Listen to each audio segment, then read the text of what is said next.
Hello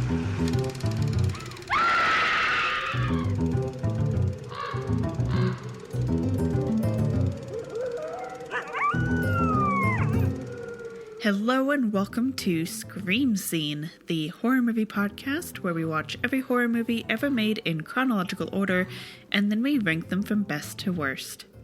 My name's Sarah. And I'm Ben. Thank you for listening to us today, the first episode after Halloween 2021. Yes. How are you doing today, Sarah? I am doing fine. So we're recording this on Halloween. Because Halloween was on a Sunday this year. And we always record on Sundays.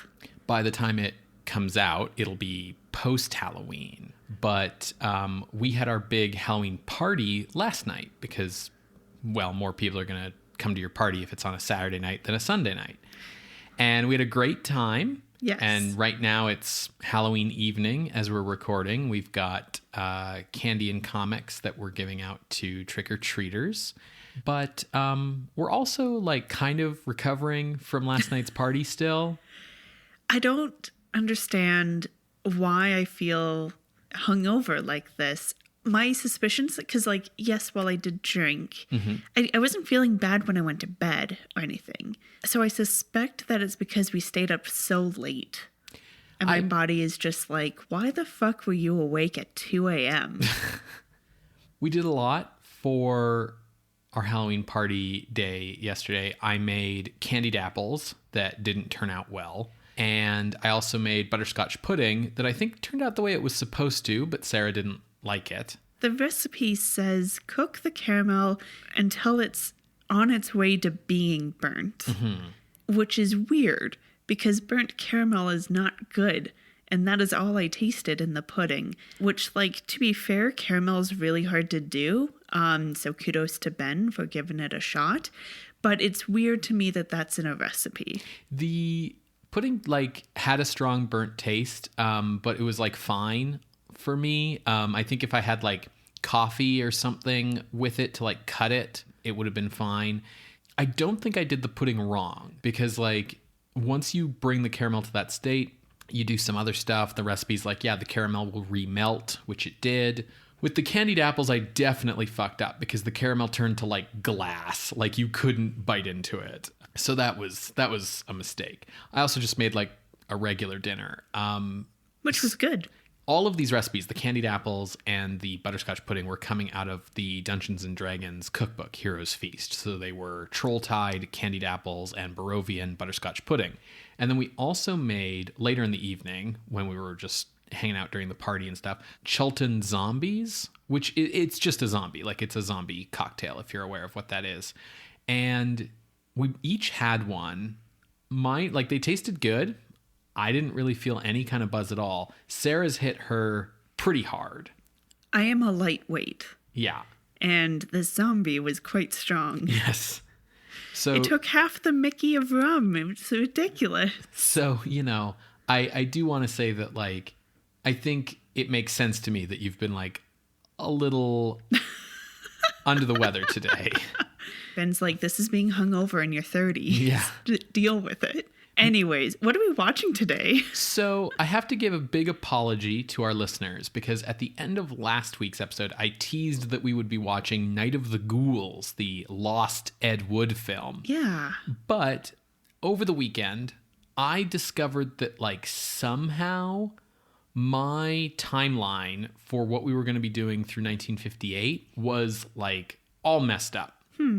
And as I tried to research it today, scrambling to figure out what the heck we were watching, it was very difficult. I kept coming across like increasingly contradictory sources about when certain movies came out.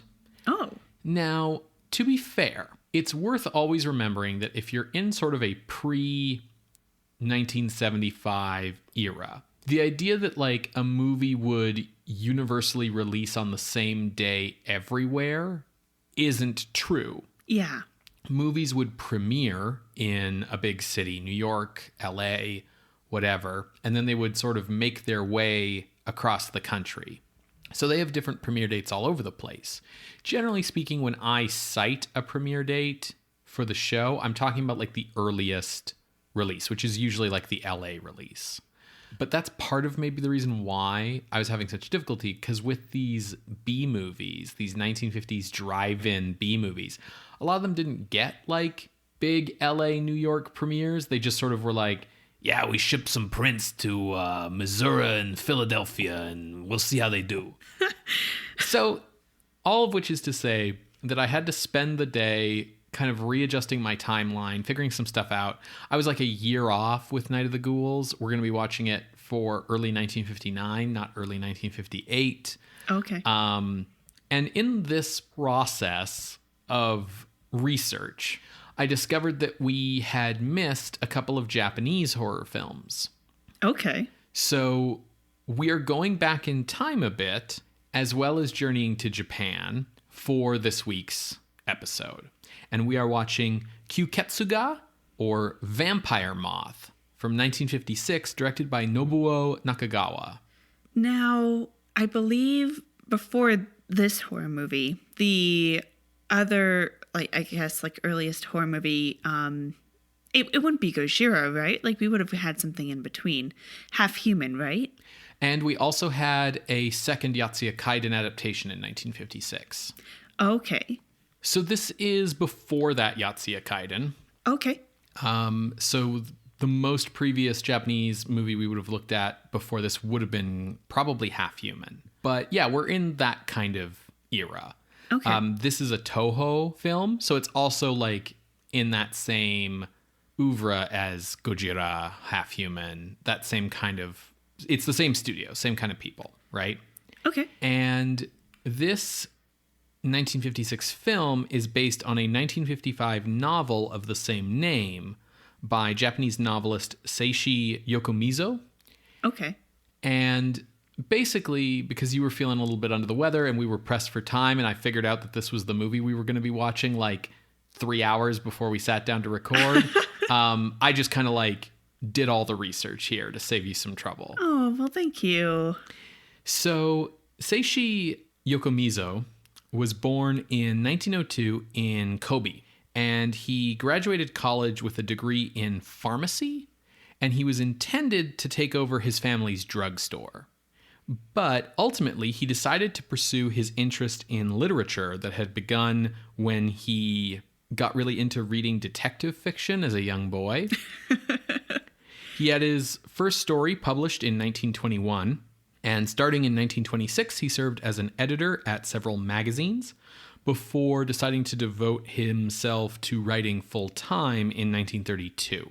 His first novel, an historical detective novel called Onibi, was published in 1935. But during World War II, he had difficulties getting published due to, like, wartime conditions.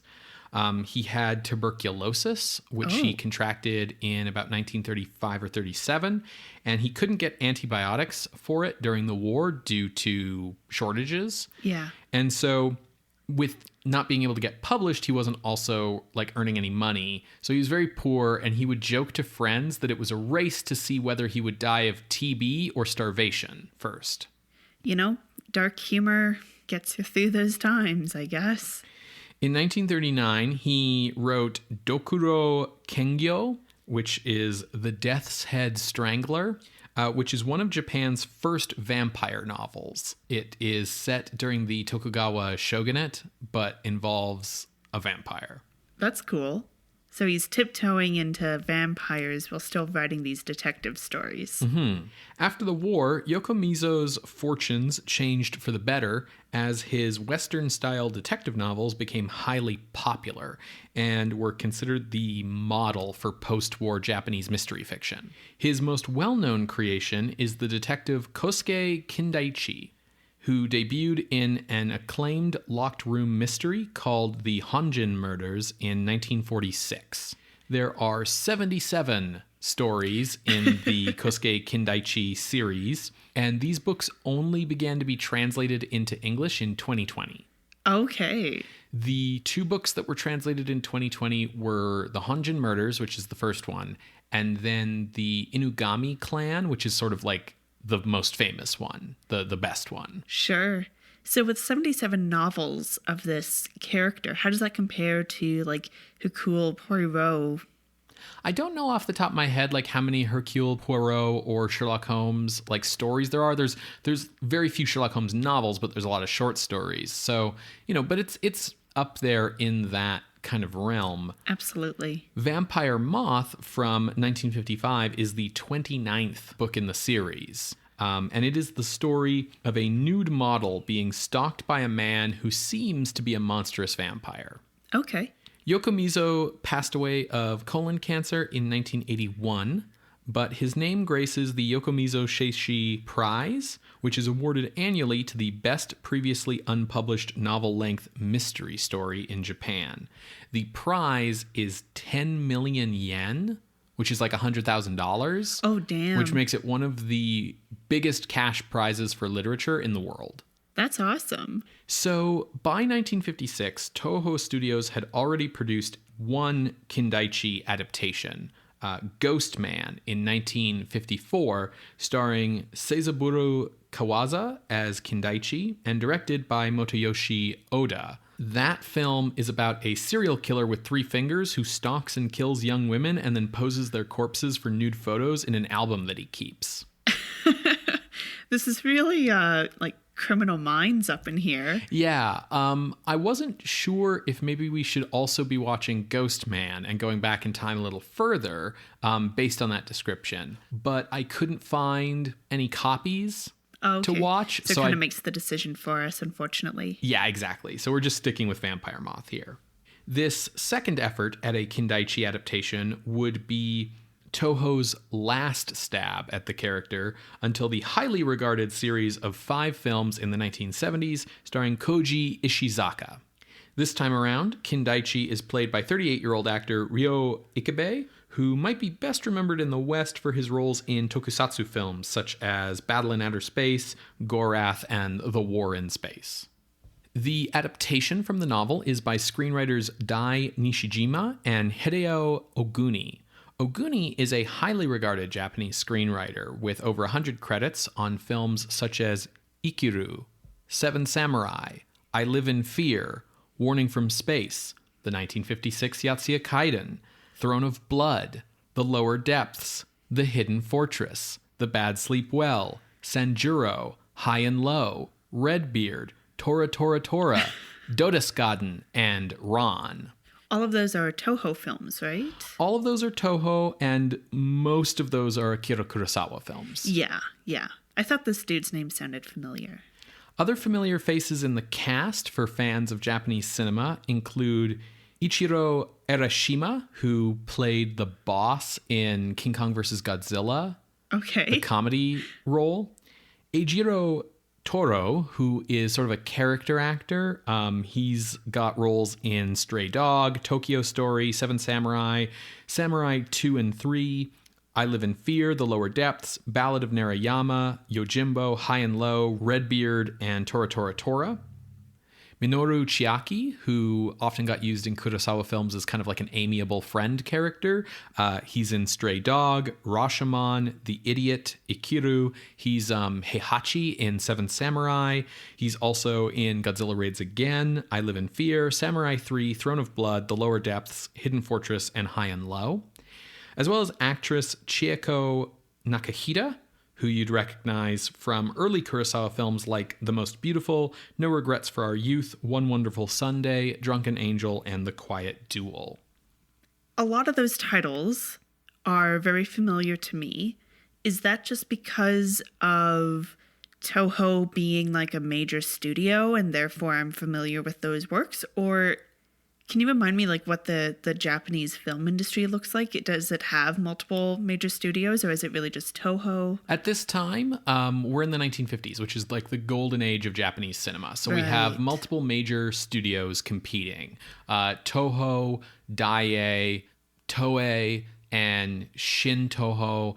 So the reason why you're hearing a lot of the same titles over and over again and why you recognize all these titles is because Toho was a studio. These people are signed to contracts, so they're all going to be in the same kind of movies. And Toho was the studio that did Akira Kurosawa's films and the Godzilla movies, and we're fans of both of those in this household, so there's a lot of overlap here. Sure. For example, the music here is by Masaru Sato, who was Kurosawa's regular composer from about 1955 onward, and also the secondary composer for the Godzilla series. So his scores include films like Godzilla Raids Again, Half Human, Throne of Blood, The Lower Depths, The H-Man, The Hidden Fortress, The Bad Sleep Well, Yojimbo, Senjuro, High and Low, Redbeard, Ebirah, Horror of the Deep, Son of Godzilla, and Godzilla vs. Mechagodzilla. Ebirah is the lobster, right? Yes, that's right. The film's director is Nobuo Nakagawa, who was born in Kyoto in 1905. Getting his start as an assistant director in 1929, he debuted as a feature film director in 1934. His early films were comedies and documentaries for Toho, but after the war, he switched to crime movies and thrillers. After Vampire Moth, he left Toho for their competitor Shin Toho, and when he was there, he would begin a series of horror films, which includes 1959's Tokaido Yatsuya Kaiden and 1960's Jingoku. So this is sort of a transitional film for him where he was transitioning from doing mystery crime thrillers to horror movies, and this movie's kind of like the pivot point. I like then that it's about a moth, or the word moth is in it, because, the caterpillar to moth. Oh, okay, sure.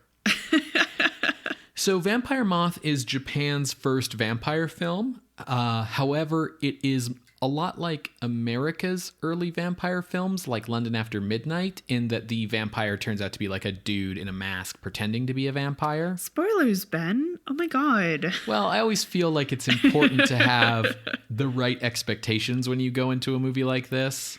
The earlier vampire novel that you mentioned from this author, is that a case of a fake vampire as well? Do you know? I don't know. It's not been translated into English, so I was going off a one-sentence plot summary.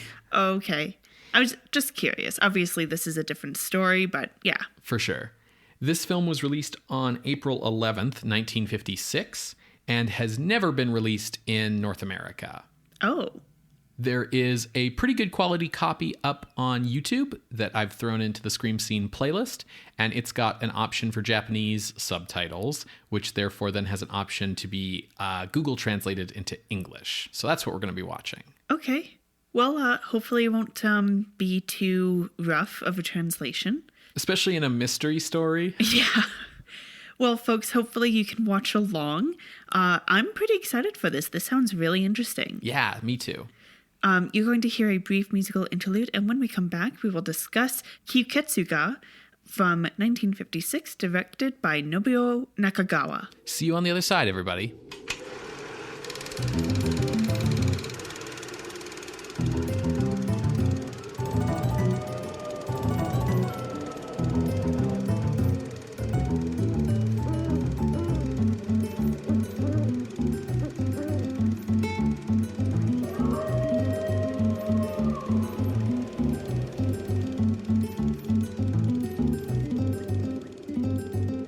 Welcome back to Scream Scene, everybody. We just finished watching KYUKETSU-GA, or Vampire Moth, from 1956, directed by Nobuo Nakagawa. And listen, folks, there's a reason we don't watch foreign films if we can't find them with subtitles. There have often been cases where we've gone with auto-translated subtitles from Google if a film's on YouTube. Now, they've been okay sometimes. Sometimes they've burned us. There are a few levels to the auto-translated subtitle game, because if the film has real closed captions on YouTube, like a Japanese film has Japanese closed captions on it, and then you're just asking Google to auto-translate those closed captions, that's one thing, because Google's taking text and running it through Google Translate and spitting out some English text. However, YouTube also has a auto caption feature where YouTube listens to the dialogue and guesses at what's being said and then captions it. And then you can auto translate that. We've done that a few times as well. And that is what we did tonight. And that often is a lot worse in its output, but usually it's enough that we can get by. Usually it's enough that with the aid of a plot summary, and the subtitles being kind of related to what's happening, you can sort of muddle your way through, even if you're not getting the intricacies of the dialogue. In this case, it basically totally failed us. Vast swaths of dialogue were not subtitled, and when things were subtitled, it was with often what seemed to be complete non sequiturs. Like, the stuff that was translated, I would say maybe a good 20 to 30% would be accurate to what they were saying. Repeated names, nouns, that sort of thing. But the rest of it would be quite random. Yeah, basically you could say a third of the movie got subtitles and a third of those subtitles were probably accurate. Yeah. So we didn't get a lot of the intricacies of this movie, and given that my bet is that if we had perfect subtitles, this would still be a slightly difficult movie to follow because it's got a really convoluted mystery plot. All of which is to say, this is why we will just skip a horror movie from another country if we can't get subtitles, because we can't accurately judge a film this way. And in this case, we're really just gonna have to go from the seat of our pants, I guess, and kind of wing it. So we did try to find more in-depth plot synopses to kind of guide us with watching this movie when we realized the state of these translations. And those weren't helpful either.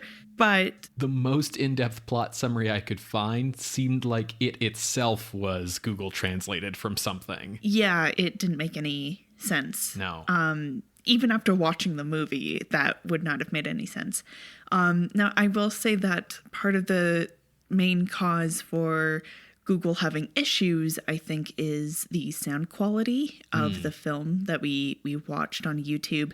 It's tough when you're trying to translate a foreign language and then there's music or applause going on in the background. And then, of course, since this is a bit of a mystery, you have people whispering. And so those are hard to tell. You have a guy who has a muffled sound to his voice because he has a mask/scarf over his face. So we're all just muddling through. Exactly. So we'll try to give a plot summary, I guess, and see how it turns out.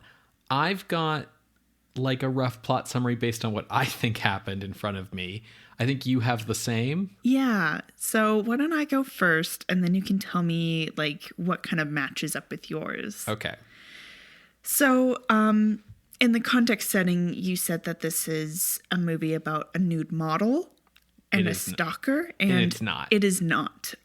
We do follow models, but it seems to be more about fashion designers and then the models that show off those designs at the fashion show. So when we open, we come to a fashion show. There's clearly a competition going on between you got head designers and then their group of models as their team and being awarded things. We see that there's this mysterious guy who I'm just going to call the Phantom, who gives this gift box to one of the teams. We'll say Team A. This guy, we'll say, is a worker of our lead designer that we're following. So Phantom gives this guy this box. He gives it to their lead designer. And when she opens it, it's an apple that has 3 markings in them. And she faints at this. Now, they just look like gashes into an apple. It's not some kind of kanji that was difficult to read. Everyone just kind of refers to it as if it's been slashed through.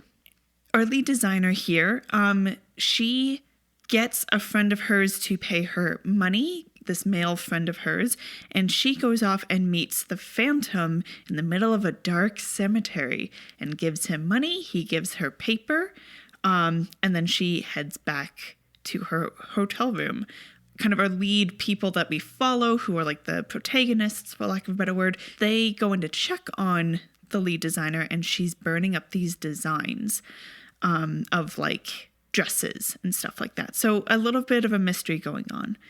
Now, when our lead designer did go out to meet the Phantom, we saw that she was also followed by her male servant who gave her that box. I think they call them employees nowadays, Sarah.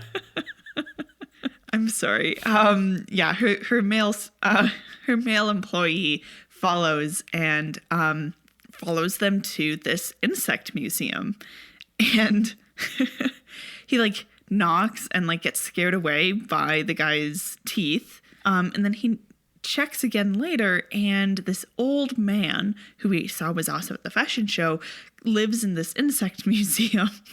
Eventually, some people start dying. And when these people die, the models specifically, they show up and they have a moth on one of their tits because they're naked. And so that takes the police to the insect museum. They find some remains on the property as well as a dead model inside. So the old guy is taken in, presumably. We don't see that part. But then later we learn, like, he might have been set up. Because the old guy, he's snooping around and has like the same kind of like scarf over the face as we see the Phantom wearing. But when he takes it off, he doesn't have the weird teeth. And the dialogue is something along the lines of having a brother. Now, in the midst of all these models being targeted and killed, we see that our lead designer is also attacked and strangled. But that attack is interrupted, and so she's recovering.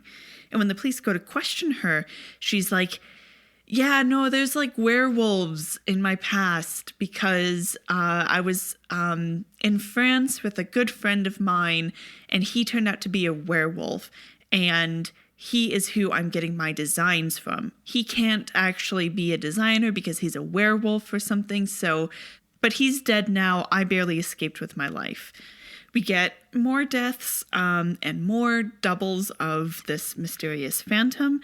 Eventually, we learn that some other designers are implicated because their designs were stolen by the Phantom and then sold to our lead designer. Eventually, the cops and our main cop character that Ben described in the context setting catches the lead designer buying these stolen designs from the Phantom, and they get caught and chased through this old decrepit building, with the Phantom eventually like showing like his real face because it was all a mask, and then falling to his death. The head designer, she gets shot by the Phantom, and also apparently some models were like kidnapped and kept in like a cellar in this old building. But anyways, that's what I got from the movie. How does that relate to your interpretation of events? Okay, so here's my version. So there's this fashion company, and there's a reporter who's played by like the Kurosawa actor who's always everyone's best friend. And he has a girlfriend who's like a junior designer at this fashion company. There's also an older woman who's like the senior designer at that company. And I think her husband runs the company. So the reporter goes to like a fashion show competition. There are models there who have like a manager. And there's also a mysterious old man in the audience. And this manager meets with the character Sarah referred to as the Phantom, who I will refer to as the Vampire. But his appearance is he wears a black pea coat with like the collar up, a scarf over his mouth, and sunglasses and a black fedora. And when he removes the scarf, he has like basically a lipless mouth filled with like shark teeth. The manager meets with the Vampire and gets a package from him and gives that package to the senior designer. And it's an apple with like a bite in it. And she faints. Later, at like a dinner where they're celebrating the fact that they won the fashion competition, and the other team came in second, the owner of the company leaves early. As the girlfriend and reporter are remarking on how weird that is, the senior designer also leaves early because she's feeling ill.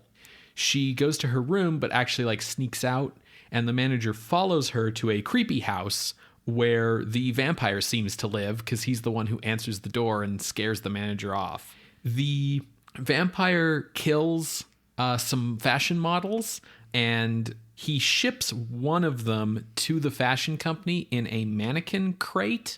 And when they open it up, all of the models who he kills, they're nude. So they're nude with a moth pinned to their tit, but they're nude. So that's where the nude models come in. Is they're actually nude after they're dead. Yeah. Aren't we all nude, just under our clothes? That's almost explicitly not what the word means. Meanwhile, the senior designer is meeting a mystery man who looks and sounds exactly like the vampire, and she's buying designs off him, which we later find out he is stealing from the second fashion company that comes in second place. The police get involved, but they're getting really nowhere with their investigations. The reporter and the girlfriend somehow make a connection between the Moths and the creepy old house, which turns out to be a insect museum of moths, like a lepidoptery museum. They go there, and instead of the vampire answering the door, it's the old man from before. So they get chased off by the old man and leave, and they come back and bring the police with them, but the man is gone, and instead his house servant, I think, leads them on a tour of the Lepidoptery Museum that turns out also to have like a dungeon in the basement where there's a bunch of dead, naked models with moths on their tits. So now the police are just crawling over this place, finding dead bodies everywhere, and the famous detective Kosuke Kindaichi shows up. I guess he just decided to take an interest in the case. He seems cool. Yeah, the way he's introduced is very hey, you know who this guy is. Yeah, this is a cool guy. The police figure out that the fashion designs that they find at the Insect Museum old man's house are stolen from the second company. The police and the detective go to question the senior designer and the company owner, who I think is her husband. And turns out she had a friend who she was in France with, and he got turned into a werewolf, and she ran away and just kind of left him behind there. But now he's back. That's who the vampire is. And she gives the cops and the detective his apartment address. Meanwhile, the old man has tracked the vampire to that apartment, but the vampire got away first. The old man is the vampire's brother, you see? His twin brother, maybe? The cops get to the apartment after the old man leaves. Then there's another fashion show. Some more models are killed. So is designer from Company B and maybe the manager that we've seen walking around. The senior designer meets the mystery man for another payoff, but then the vampire shows up and kills him. So who was that mystery man who was giving her designs? Well, it turns out it wasn't the vampire. It was her husband who'd been giving her the money to get the designs from the mystery man in the first place. Maybe? The vampire, meanwhile, has some models hostage beneath a bombed out parking garage. The senior designer goes to the old man's house. She gets confronted by the vampire and the detective. The vampire shoots the detective. The vampire then kills the old man. Police swarm that house again and find more bodies. The vampire takes the senior designer to the parking garage. They are confronted by the detective, who is alive somehow. The vampire takes off his scarf to reveal his scary teeth, and then takes off his scary teeth to reveal a normal face, revealing that he was somebody all along.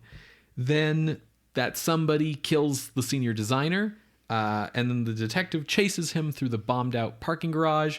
A whole SWAT team of cops show up, and everybody chases everyone through the bombed out parking garage until the somebody criminal falls to his death. The end. Your synopsis is better than mine, I will admit. I think between the two of them, the listener should be able to get something. At the very least, they'll be able to tell that this is not horror. Okay, I want to mention something about that off the bat. All right. I think, so without being able to understand fully what's going on in this movie, I think probably this movie's really cool. Probably. I think this is probably a good movie. Yeah, you could tell that they were doing some really neat things with the cinematography, the mise en scène, when the model shows up in the crate and they uncover her and everything. Like it's well done. The movie has a lot of style. Yes. And I think it also has a lot of scares in it. Like there are moments in the movie that are horror movie moments. Like the movie kind of is a horror movie until the detective shows up, and then it turns into a mystery. Personally, I think we should disqualify this movie. Oh, because it was just so difficult to follow it? Yeah, like I think there's a chance this movie could be horror enough to get on the list, but you're saying you think it's not. But I think that in either case, we can't really judge without actually being able to know for sure what the plot is.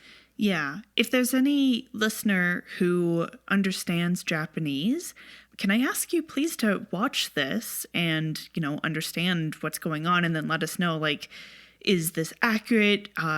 Is the phantom vampire someone who we just missed early in the movie? Yeah, like, who is he supposed to be? What's the reveal? Is he the senior designer's brother? Or like, what's the relationship between everybody? Why is things happening? Yes, why is things happening? Because, yeah, I think as it stands, we're not going to rank it, but I also don't think we can even say it's not horror for sure. We just kind of have to disqualify it. Well, yeah, that's fair. I do still feel like this is not horror because of the emphasis on the mystery part. You're totally right that it has one foot in horror. The scenes with the many, many mannequin parts and the way that disembodied limbs, whether they are mannequin or model, are shown throughout the movie. And you're absolutely right that there are jump scares. So I think those are being done to build tension and to release that tension in like a scare. But once the detective shows up, I think here's the crux of the movie for me.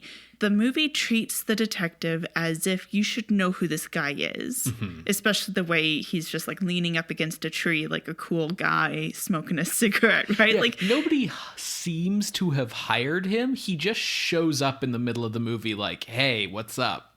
Yeah, I'm just a private eye. I just go where the action is. Yeah. And then the rest of the movie, a lot of it follows him. Mm-hmm.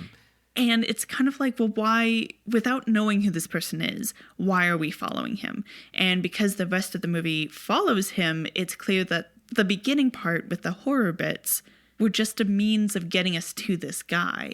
Sure. It reminds me a lot of American horror films from the 30s. Sure. Where it's like, oh, this is scary. This guy's a vampire or a monster or whatever. But it actually turns out that what was more important was like the audience having to track who left the party at what time with who and who was wearing what watch when.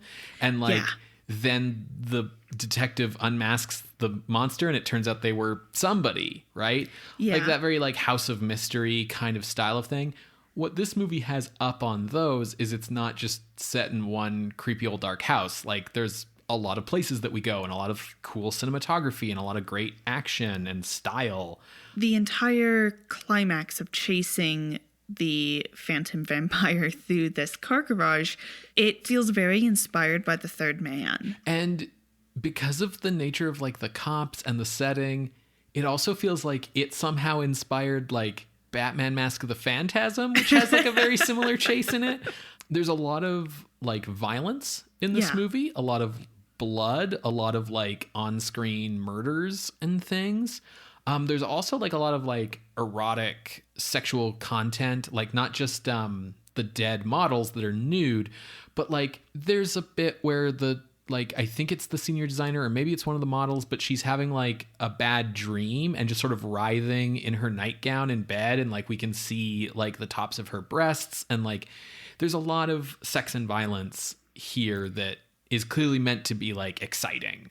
We go to a burlesque show and we see the performance before the one that's meant to like horrify us. And the one that horrifies us is, a curtain pulls up and you see like, let's say 5 women's legs and they're doing like their dance, whatever. And then eventually the curtain goes up above the thigh and 2 of the legs are disembodied and have been controlled by like strings. And it like, yes, horrifying, but hilarious because these women would have been dancing next to these disembodied legs and are just reacting now. Yeah, somehow they don't notice it until the audience notices it. And someone had to be manipulating them as well, which is very funny. But just definitely like trying to titillate in all of the senses of that word. Yeah, absolutely. If this is a movie that was this director's pivot point from doing crime movies to doing horror movies, I can see how that happened looking at this movie. I agree. Like, knowing this director goes on to do some really big deal, critically acclaimed horror movies later, like, I can see that here, you know? Yeah. So I think it's like still something that was good for us to watch, despite the difficulties that we faced with it. Yeah, if someone sends us like an English.srt like subtitle file or something for this movie, like I would watch it again and like maybe come back around and do like an appeal episode or something on it. Like, yeah, if you want to appeal our ranking, which is to say disqualifying this movie from ranking, if you want to appeal that, send us subtitles, basically. Yeah. Well, until we get subtitles, this film will go on the miscellaneous part of the list, which you can find at screamscenepodcast.tumblr.com. There you can find links to the other episodes that we've mentioned today, as well as our appeals box. So if you have that subtitle file, you can reach us through our Ask box on Tumblr, or better yet, email us at screamscenepodcast@gmail.com. Scream Scene updates every Wednesday on Apple Podcasts, Google Podcasts, SoundCloud, and Spotify. You can subscribe to the show using our RSS feed, and if you'd like to help us out, you can leave us a rating or a review. You can share the show online through social media, or you can just tell a friend about the show. It is always great to see our growing audience, and we love hearing about how much you guys enjoy listening to the podcast.